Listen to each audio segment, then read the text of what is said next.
نحمدہ و نصلی علی رسولہ الکریم۔ جرابوں پر مسح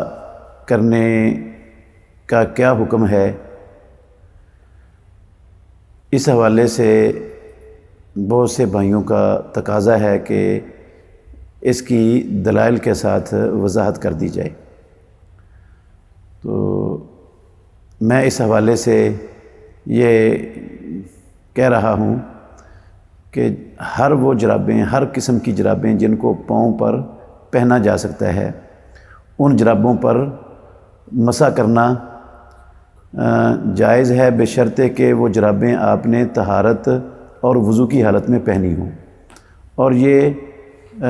کئی مرفوع احادیث سے ثابت ہے۔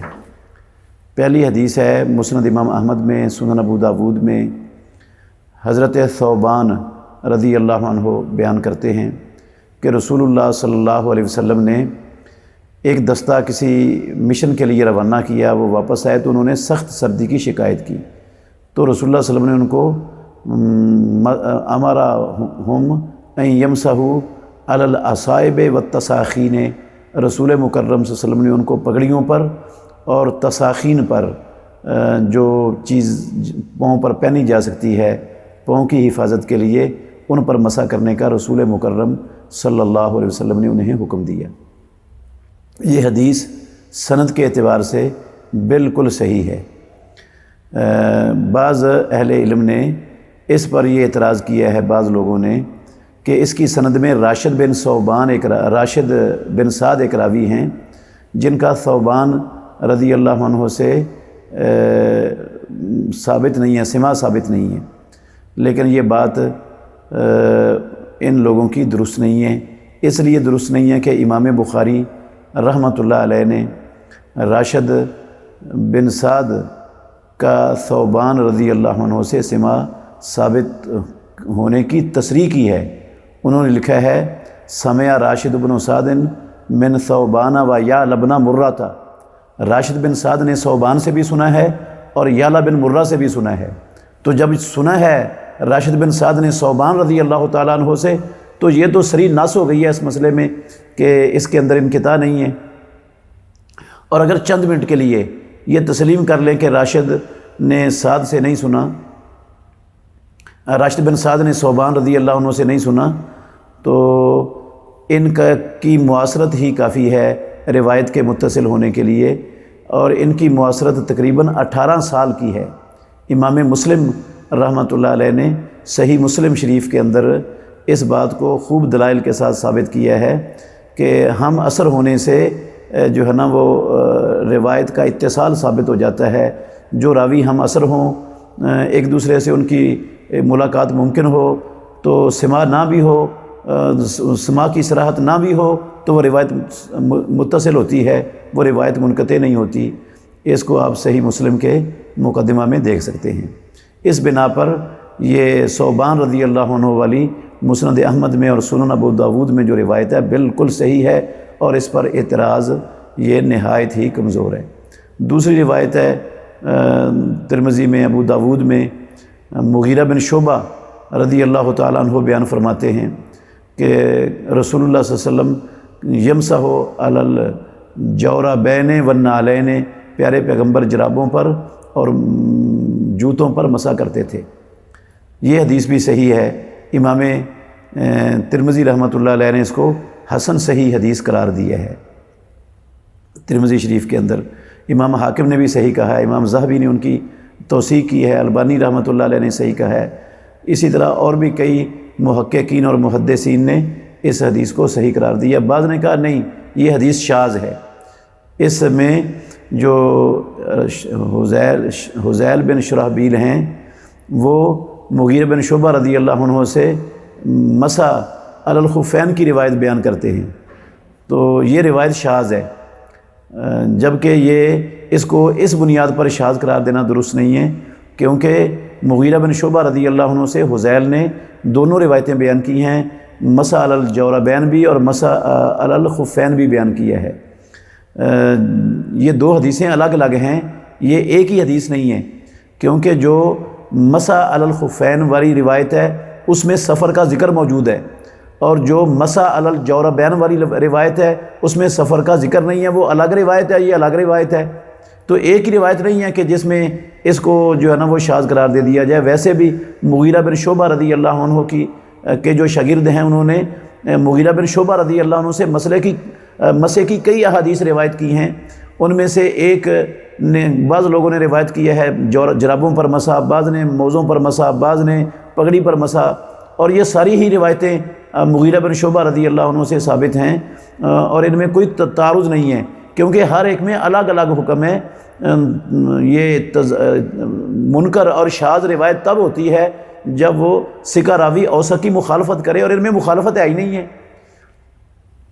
تو یہ روایت بھی بالکل صحیح ہے اور مرفوع حدیث ہے۔ اس کے علاوہ حضرت انس بن مالک رضی اللہ تعالیٰ عنہ جو رسول مکرم صلی اللہ علیہ وسلم کے خاص خادم ہیں، وہ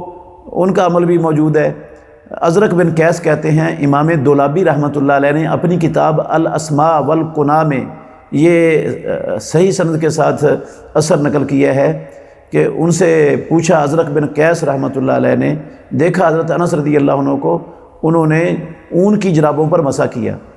تو انہوں نے پوچھا آپ اون کی جرابوں پر مسح کر رہے ہیں؟ ازرق بن قیس نے پوچھا حضرت انس بن مالک رضی اللہ تعالیٰ عنہ سے، تو انہوں نے کہا انہما خفان ولکنہما من صوف، یہ بھی موزے ہیں لیکن یہ موزے اون کے بنے ہوئے ہیں۔ تو حضرت انس بن مالک جو صحابی رسول ہیں، اللہ کے نبی کی 10 سال خدمت کا شرف اللہ رب العالمین نے انس بن مالک کو عطا کیا ہے، اور خالص اور اصلی عربی ہیں، اور یہ عجمی کے عربی میں داخل ہونے سے پہلے کے عربی کے ماہر ہیں۔ وہ معنی بیان کر رہے ہیں کہ جو ہے نا وہ ہر وہ چیز جس کو پاؤں پر پہنا جا سکتا ہے وہ خف ہے، چاہے وہ چمڑے کی بنی ہوئی ہو، چاہے وہ اون کی بنی ہوئی ہو، چاہے وہ کسی قسم کے دھاگے کی کپڑے کی بنی ہوئی ہو، جس کو پاؤں پر پہنا جا سکتا ہے اس کو حضرت انس بن مالک رضی اللہ تعالی عنہ خف قرار دے رہے ہیں۔ اور حضرت انس بن مالک رضی اللہ عنہ کی یہ تفسیر اور یہ صراحت دنیا میں جتنے بھی بعد میں اہل لغت آئے ہیں، ابن سیدہ ہیں، اور اسی طرح ابن منظور الافریقی ہیں، اور امام زبیدی ہیں، خلیل ہیں، ازہری ہیں، جتنے بھی بڑے بڑے دنیا کے مانے ہوئے اہل لغت ہیں، لغت کی کتابیں جن کی مستند سمجھی جاتی ہیں، حضرت انس بن مالک رضی اللہ عنہ ان سب سے بڑے اہل لغت ہیں،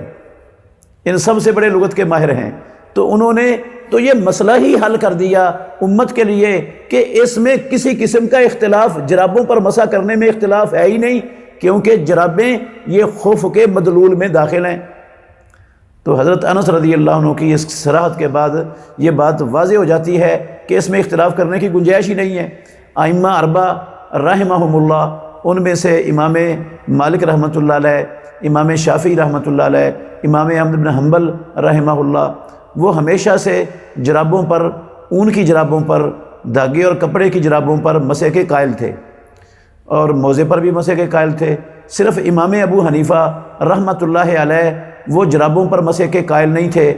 وہ کہتے تھے کہ یا تو موزوں پر مسح ہو سکتا ہے، یا موٹی جرابیں ہونی چاہیے، یا جو ہے نا اس کے اوپر نیچے چمڑا لگا ہوا ہونا چاہیے، تو پھر اس پر مسح ہو سکتا ہے۔ بدائع الصنائع میں علامہ کاسانی حنفی رحمہ اللہ، انہوں نے لکھا ہے کتاب الطہارہ میں باب المسح علی الجورب جلد 1 صفحہ نمبر 10 پر، وہ لکھتے ہیں کہ امام ابو حنیفہ رحمۃ اللہ علیہ نے بھی اپنی وفات سے پہلے جرابوں پر مسح نہ کرنے کے فتوے سے رجوع کر لیا تھا، اور انہوں نے بھی جرابوں پر مسح کرنے کا فتویٰ دے دیا تھا بغیر شرائط کے۔ اور یہ جو شرائط لگائی جاتی ہیں کہ وہ اوپر نیچے چمڑا لگا ہوا ہو، وہ اتنی موٹی ہوں کہ ان کے اندر سے پاؤں نظر نہ آئے، مٹی اندر نہ جائے، اتنی دور تک بندہ چل سکتا ہو، ان شرطوں کا کتاب اللہ میں اور سنت رسول اللہ میں کہیں نام و نشان موجود نہیں ہے۔ اور جو مطلق احادیث ہیں ان کو ہم اپنی طرف سے کوئی شرطیں لگا کر، قید لگا کر مقید کرنے کا حق نہیں رکھتے ہیں۔ اس لیے جو ہے نا مسلمان بلا شک و شبہ بغیر کسی تردد کے، اگر انہوں نے سردیوں میں جرابیں پہنی ہوئی ہیں اور وضو کر کے پہنی تھیں، وضو کی حالت میں پہنی تھیں، تو وہ مقیم ہیں تو 1 دن اور 1 رات تک اس پر مسح کر سکتے ہیں۔ اگر مسافر ہیں تو 3 دن اور 3 راتوں تک ان پر مسح کیا جا سکتا ہے،